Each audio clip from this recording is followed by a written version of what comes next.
Assalamualaikum warahmatullahi wabarakatuh. How are you today, class? Hari ini kita akan belajar tentang organ pernafasan pada manusia.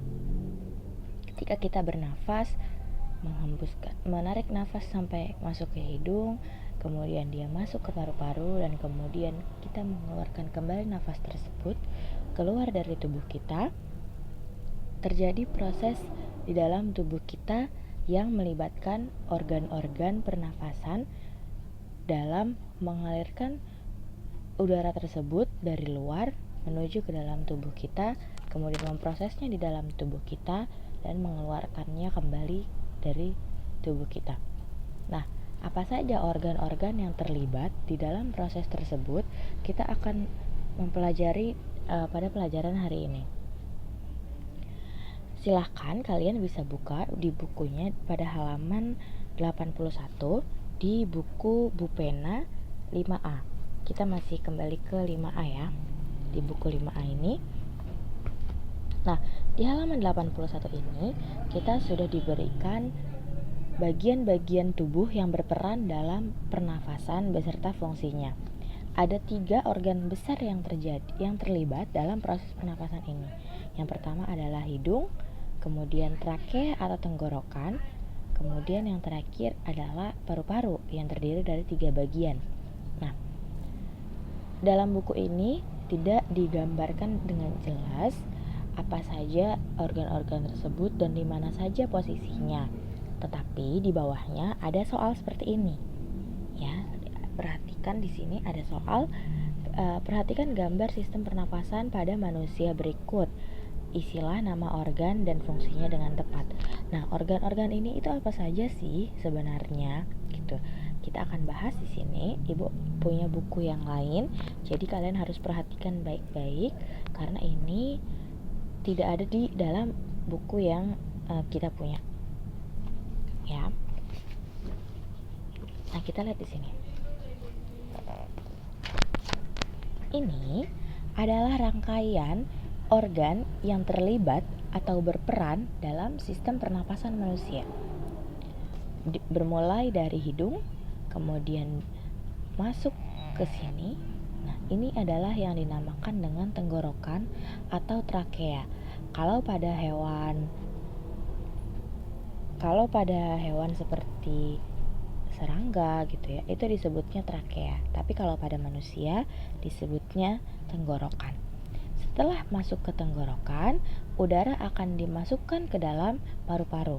Nah, disinilah udara diproses untuk diubah menjadi oksigen. Jadi paru-paru diubah menjadi oksigen dalam darah. Jadi paru-paru ini memproses oksigen itu untuk menyebarkan ke seluruh tubuh. Nah, di dalam paru-paru ini terbagi lagi menjadi beberapa bagian. Kita lihat satu-satu ya. Dari awal. Pertama-tama, udara masuk ke dalam hidung. Ketika kita menghirup udara, bisa juga sebenarnya melalui mulut. Cuma, pernafasan yang lebih baik adalah melalui hidung. Kenapa pernafasan yang lebih baik itu melalui hidung? Karena di dalam hidung itu ada bulu-bulu atau rambut-rambut hidung yang berfungsi untuk menyaring debu-debu yang berada di luar. Jadi ketika kita menghirup udara itu kan kadang-kadang debu itu terhirup ikut masuk gitu. Kalau misalnya kita lagi di luar, lagi di jalan misalnya, ada debu-debu, ada kotoran yang berterbangan di udara, itu disaring dulu oleh rambut-rambut yang ada di hidung. Nah, makanya ini pernafasan melalui hidung itu lebih sehat daripada pernafasan melalui mulut. Karena di mulut tidak ada rambut-rambut yang menyaring kotoran. Nah, kalau di hidung, kotoran-kotoran tersebut kan disaring di rambut nih, rambut-rambut hidung ya. Sebenarnya itu kalau dalam pelajaran IPA, dalam istilah IPA itu tidak disebut bulu hidung ya. Karena kalau bulu itu adalah yang ada di burung, itu bulu gitu. Pada hewan burung itu disebut bulu. Sementara kalau pada hewan mamalia seperti manusia, pada hewan mamalia seperti monyet, dan kita juga termasuk mamalia, manusia itu termasuk mamalia, kita juga disebutnya rambut, bukan bulu. Nah, makanya itu kalau misalnya ada di kalau kita tuh sudah berada di luar gitu ya, banyak berada di luar, kemudian menghirup udara yang banyak debunya, nanti akan terkumpul tuh kotoran di hidung yang biasa kita sebut apa? Ada yang tahu? Ya, disebutnya upil gitu. Kita sebutnya upil biasanya. Nah, itu adalah kotoran dari luar sebenarnya yang tersaring oleh rambut-rambut yang ada di hidung. Kadang-kadang juga ketika kita lagi imunnya kurang sehat, ketika kita menghirup udara yang kotor bisa menjadi lendir. Nah, ini biasanya menjadi ingus gitu ya. Terus kita bersin-bersin gitu. Itu yang mengatur adalah rambut-rambut di hidung. Nah, ada hal lain yang terjadi di dalam hidung ini, yaitu penyesuaian suhu dan kelembapan udara untuk memudahkan proses penyebaran gas di dalam tubuh. Jadi selain penyaringan kotoran, dia juga terjadi penyesuaian suhu. Jadi kadang ada udaranya yang agak panas atau udaranya yang agak dingin gitu ya. Dia disesuaikan di hidung sini nih, supaya ketika masuk ke tubuh bisa langsung diserap atau tercerna atau terproses dengan mudah. Lanjut ya. Setelah masuk ke hidung, udara kita alirkan ke tenggorokan. Nah, ini penghubung antara hidung dengan paru-paru. Jadi di sini tuh ada tulang-tulang yang melingkari melingkari jalannya nafas gini, berbentuknya cincin. Jadi banyak gitu ya. Jadi tersusun gitu sampai berbentuk seperti pipa. Nah, ini cukup elastis dia. Jadi kadang dia bisa mengecil, dia bisa membesar. Nah, ketika dia mengecil, suka terjadi penyumbatan saluran nafas. Biasanya ini yang punya asma. Dia tiba-tiba menutup gitu ya. Kalau orang yang punya asma itu tiba-tiba menutup. Biasanya asma itu terjadi kalau dia ada pemicunya. Biasanya misalnya karena ada debu-debu di sekitar gitu ya. Dia alergi terhadap itu. Dia mengecil sehingga udara tidak bisa masuk ke dalam paru-paru gitu. Jadi kita kayak semacam sesak nafas gitu. Itu bisa saja terjadi kalau misalnya ini tiba-tiba menutup gitu, atau misalnya ini tertutup oleh makanan saat kita tersedak gitu ya. Jadi biasanya kalau makanan itu kita masuk lewat mulut, jalurnya tidak lewat pipa yang ini. Kalau ini kan namanya tenggorokan. Kalau makanan yang masuk ke mulut itu lewat jalur saluran yang namanya kerongkongan. Tolong dibedakan ya. Nah, kalau misalnya makanan itu salah masuknya, dia tidak masuk lewat kerongkongan, tapi malah kelempar ke tenggorokan. Nah, ini akan ada mekanisme tersendiri. Jadi dia tidak memasukkan makanan itu. Dia kayak semacam sadar gitu. Oh, ini bukan udara nih. Jadi akhirnya kita tersedak keluar makanannya gitu. Tapi kalau bisa terjadi hal yang fatal juga, makanannya itu menyumbat sini nih. Kalau sampai makanan itu menyumbat jalur ini, itu bisa terjadi terhambat jalan nafasnya gitu. Makanya kalau kita lagi makan nggak boleh sambil ngobrol, nggak boleh sambil jalan, nggak boleh sambil berlari. Kenapa? Karena nanti tubuh kita refleksnya kurang ketika kita makan sambil berbicara, makan sambil ngobrol gitu ya. Itu mulut kita kan bergerak terus ya, jadi sehingga refleks tubuh itu tidak terlalu sensitif gitu. Jadi makanan itu kadang kelempar keluar dari jalurnya, akhirnya menghambat jalur nafas kita. Nah, makanya kalau lagi makan aja gitu.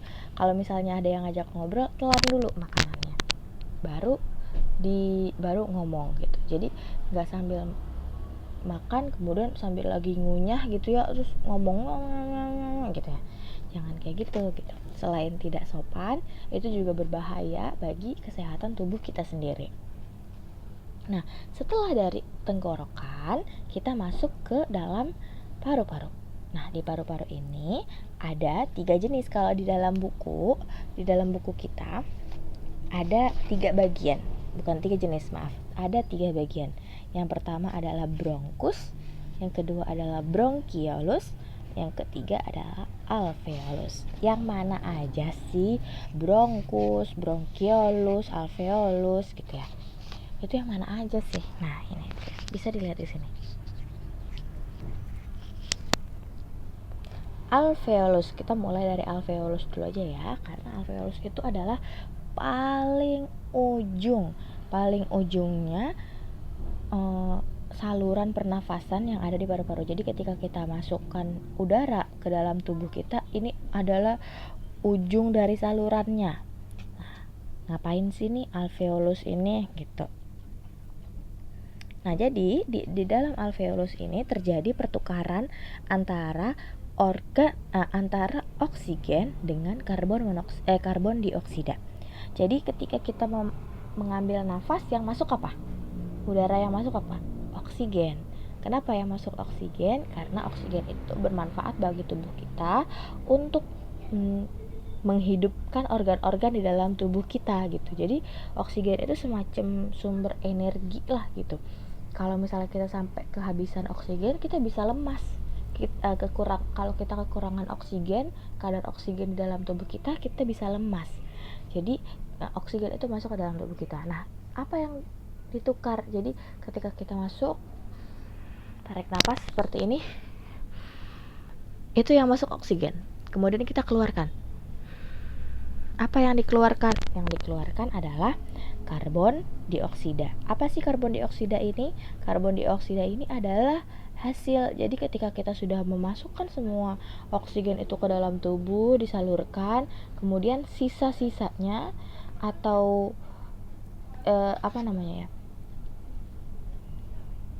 ditukar dengan karbon dioksida. Jadi untuk mengeluarkan kembali udara dari tubuh kita, tetapi sudah berisi udara-udara kotor. Jadi udah semacam sisa-sisa dari tubuh kita, kemudian kita keluarkan ke udara lagi, keluarkan dari tubuh kita. Nah, itu yang namanya karbon dioksida, dan ini terjadi di alveolus.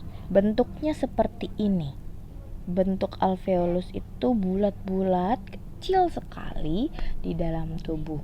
Ini sangat kecil, tidak bisa dilihat oleh mata manusia secara biasa. Jadi harus karena dia juga berada di dalam tubuh juga, jadi tidak bisa juga kita lihat langsung, tapi dia bentuknya sangat kecil, berada di dalam paru-paru. Nah, ketika terjadi pertukaran antara oksigen dengan karbon dioksida, nah disinilah oksigen masuk ke dalam alveolus, kemudian alveolus menyalurkan oksigen ini ke jantung. Nah, jantung mengeluarkan karbon dioksida yang sudah dialirkan dari tubuh, itu sisa-sisa udaranya dikeluarkan di sini juga dari jantung, kemudian dialirkan keluar dari tubuh. Nah, keluar dari tubuhnya kemana? Nah, ini yang dinamakan bronkiolus. Saluran yang keluar dari alveolus itu yang dinamakan bronkiolus. Kemudian dia berjalan, kemudian mengikuti salurannya sampai menemukan saluran yang lebih besar. Percabangan inilah yang dinamakan bronkus. Jadi mirip ya namanya, bronkus dengan bronkiolus. Itu mirip, sebentar ya. Nah, ini gambarnya dengan informasi yang lebih banyak. Jadi ada, kalau di sini jangan terlalu dilihat ya, karena ini cuma untuk menunjukkan bronkus di mana sih, bronkiolus di mana. Nah, ini bronkus. Kita lihat ini bronkus, ada garisnya. Nah, di sini. Jadi dari tenggorokan, kemudian dia bercabang dua seperti ini. Cabang duanya satu ke kanan, yang satu ke kiri. Kebalik, yang satu ke kanan dan yang satu ke kiri. Inilah yang dinamakan bronkus nih, cabang ini. Dia salurannya masih lumayan besar ya. Nah, saluran ini nantinya akan bercabang karena paru-paru itu bentuknya itu seperti serabut. Jadi salurannya itu banyak tuh di dalam paru-paru. Supaya apa? Supaya penyerapan oksigen kita itu lebih banyak. Jadi lebih banyak bisa menyerap oksigen. Kalau paru-paru kita rusak, misalnya yang di atas ini ada ketutupan sama air gitu ya. Ini ada penyakit yang namanya pneumonia. Pneumonia itu kalau kita biasa sebut istilah populernya adalah paru-paru basah. Apa sih paru-paru basah itu? Paru-paru basah itu artinya paru-parunya itu ada airnya gitu. Bukan berarti terendam air gitu ya, bukan, tapi maksudnya lebih lembab aja gitu. Paru-parunya itu agak sedikit basah. Nah, makanya disebut paru-paru basah. Itu nggak semuanya. Misalnya di bagian sini nih ada airnya. Nah, jadi ya bagian yang lain masih bisa untuk kita melakukan pernafasan. Tapi kalau semuanya sudah tertutup oleh air itu berarti udah penyakitnya sudah parah tuh. Karena bisa nanti kita nggak bisa bernafas gitu. Nah, ini serabut yang banyak ini, saluran yang banyak inilah yang dinamakan bronkiolus. Jadi bronkus itu yang salurannya masih besar, terbagi menjadi dua nih, tenggorokannya terbagi menjadi dua, masuk ke paru-paru kanan dan ke paru-paru kiri, itu yang namanya bronkus. Dari bronkus disalurkan ke saluran yang lebih kecil yang namanya bronkiolus. Baru nanti ujungnya adalah alveolus. Nah, di alveolus ini banyak nih yang disebut kapiler darah. Nah, kapiler darah ini ngapain sih? Kapiler darah ini mengambil oksigen ini untuk disalurkan ke jantung. Buat apa? Buat dialirkan ke seluruh tubuh. Jadi itu ya, organ-organ tubuh yang berperan penting di dalam proses pernafasan. Pertama ada hidung, kemudian kedua ada tenggorokan, kemudian yang ketiga adalah paru-paru. Ini paru-paru kita. Nah, paru-paru ini terbagi menjadi 3 bagian. Yang pertama adalah bronkus, terbagi menjadi 2, kanan dan kiri. Kemudian bronkiolus adalah saluran yang lebih kecil. Kemudian yang paling terakhir ujung di sini adalah alveolus, tempat terjadinya pertukaran antara oksigen dan karbon dioksida.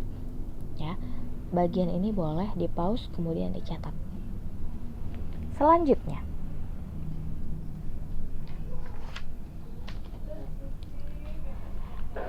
kadang-kadang kita yang namanya tubuh itu ada masa sehatnya, ada masa sakitnya.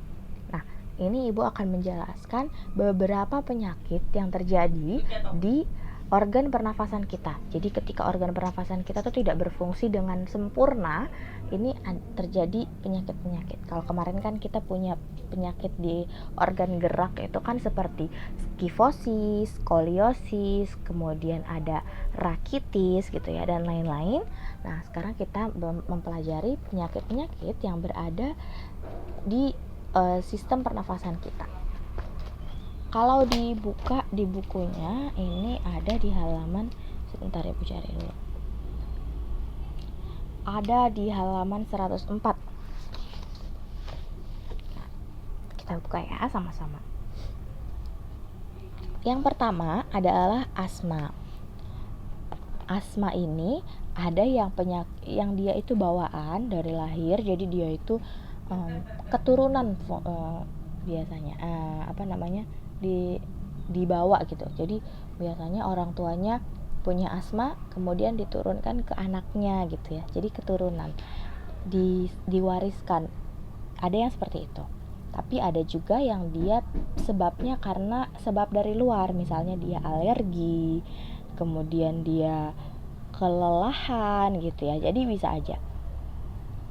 Nah, ini tidak ada obat untuk mencegah. Jadi maksudnya kita ketika kita asma nih, kita minum obat, kemudian nanti di kemudian hari kita tidak akan terserang asma lagi. Tidak ada obatnya. Tapi ada untuk meredakan asma itu. Jadi misalnya kita sesak nafas, kemudian ada sesuatu yang bisa kita masukkan ke dalam tubuh untuk melegakan jalan nafas itu. Nah, yang disebut dengan inhaler. Kalau ada yang punya penyakit asma, paham nih inhaler bentuknya seperti apa. Inhaler itu bentuknya kayak huruf L, beda-beda sih tergantung ya. Ada yang kalau misalnya sudah sesak nafas gitu langsung pakai tabung oksigen gitu ya. Kemudian ada seperti corong gitu di mulutnya, ada yang seperti itu pakai tabung oksigen. Nah, tapi ada juga yang dia bentuknya seperti huruf L, nanti ada pencetannya gitu, dipencet untuk menyalurkan udaranya itu ke dalam mulut gitu ya, ditekan. Jadi udaranya itu disemprotkan gitu supaya untuk menekan jalan nafas gitu. Itu yang namanya inhaler. Jadi supaya udaranya bisa masuk ke dalam luntur. Supaya udaranya bisa masuk ke dalam mulut. Nah, nanti disalurkan ke saluran nafas. Itu yang namanya asma. Jadi asma ini gak bisa nafas karena jalan nafasnya tertutup. Tapi ada juga yang dia itu asmanya tuh ringan, masih bisa nafas, cuma berat gitu ya. Jadi suka bunyi kayak ngik gitu, kayak gitu, seperti itu. Jadi tapi dia masih bisa nafas tapi sedikit sekali. Jadi tenaganya besar yang kita keluarkan untuk bernafas, tapi yang masuk oksigennya sedikit gitu, gitu ya. Atau bisa juga dia batuk terus gitu, tidak selesai gitu batuknya. Itu bisa jadi karena asma juga. Nah, yang kedua adalah flu. Nih, paling sering terjadi ya orang Indonesia nih. Flu ini bisa jadi bersin-bersin, batuk, flu, bersin-bersin, kemudian sakit kepala gitu ya. Kadang-kadang juga demam gitu. Terus juga nggak bisa cium bau karena kan kita membau itu kan pakai hidung. Nah, di hidung ini tertutup indera pembau kita yang ada di hidung itu tertutup oleh lendir dari flu ini. Jadi kita tidak bisa mencium dengan bau dengan sempurna gitu. Tidak bisa mencium bau dengan sempurna karena tersumbat gitu ya. Terus karena itu juga biasanya berpengaruh terhadap lidah. Jadi lidahnya juga tidak bisa mengecap, tidak berasa kalau kita makan. Nah, flu ini sebabnya adalah virus influenza. Dia bisa disembuhkan. Kadang-kadang kita bisa sembuhkan, yang penting istirahat yang cukup, minum vitamin, kemudian banyak minum air putih gitu ya, kemudian makan yang bergizi, dengan tentunya obat dari dokter juga. Tapi kadang-kadang kita hanya butuh virus itu sebenarnya. Ada virus yang bisa disembuhkan dengan imun kita sendiri gitu. Kalau virusnya masih tidak terlalu ganas, tidak terlalu mematikan gitu, kadang-kadang masih bisa disembuhkan dengan kita istirahat aja gitu. Karena tubuh kita menghandle sendiri, menyembuhkan sendiri gitu. Kemudian ada bronkitis. Nah, bronkitis ingat kan tadi ada organ tubuh namanya bronkus. Berarti bronkitis ini adalah penyakit di bronkus. Jadi di bronkus itu dia sakit, misalnya ada lendirnya gitu ya, atau misalnya dia ada lukanya gitu. Itu bronkusnya itu infeksi gitu ya. Itu yang disebut dengan bronkitis. Yang terjadi apa pada tubuh kita kalau kita terkena bronkitis gitu ya? Batuk berdahak, demam, dan sesak napas. Pengobatannya seperti apa? Pengobatannya minum obat. Tentu saja kita harus ke dokter, kemudian minum obat, kemudian istirahat yang cukup, makan makanan yang bergizi, dan menjaga lingkungan sekitar kita supaya bersih. Karena kadang-kadang ini tuh terjadi karena infeksi yang terjadi karena kita berada di lingkungan yang tidak bersih. Contoh, kasur kita berdebu. Kita kan kalau tidur tuh lama ya di atas kasur, berjam-jam di atas kasur gitu. Kalau kasur kita tidak bersih, kita menghirup udara yang kotor juga gitu, menghirup udara yang tidak bersih gitu. Nah, terus kemudian ini yang tadi Ibu sebut pneumonia, ini kita skip aja dulu ya, biar cepet. Terakhir, ini adalah pneumonia. Pneumonia ini adalah peradangan pada bronkiolus dan alveolus karena infeksi bakteri. Jadi dia bisa jadi terjadi karena bakteri, bisa jadi terjadi karena virus, bisa jadi karena jamur. Jadi yang penting itu sebenarnya kita lingkungan sekitar kita tuh bersih. Kalau lingkungan sekitar kita bersih, insya Allah organ pernafasan kita juga akan terjaga bersih, tidak kenapa-napa gitu. Nah, ini gejala apa sih yang kita rasakan gitu? Bisa jadi batuk, dengan dahak, kemudian sesak napas, nyeri, dan demam. Tentu saja kita harus ke dokter kalau terjadi penyakit-penyakit ini. Kenapa? Karena organ pernafasan itu adalah organ yang vital. Maksudnya vital itu gimana? Vital itu adalah dia itu menopang kehidupan kita. Jadi organ pernafasan itu menopang kehidupan kita. Jadi kalau misalnya ini rusak, kalau misalnya ini sakit, pernafasan kita terganggu. Sementara kita, kalau pernafasan kita terganggu, lama-lama bisa kehabisan oksigen dan bisa juga sampai meninggal. Makanya kita harus menjaga kesehatan organ pernafasan kita. Nah, ke depan nanti kita akan bahas gimana sih cara menjaga pernafasan kita, organ pernafasan kita gitu ya, supaya tetap sehat gitu. Nah, sampai sini dulu. Kalau ada yang mau ditanyakan, boleh di kolom komentar ya. Jadi nanti langsung aja kita tanya jawabnya di kolom komentar. Sampai sini dulu. Assalamualaikum warahmatullahi wabarakatuh. Dadah.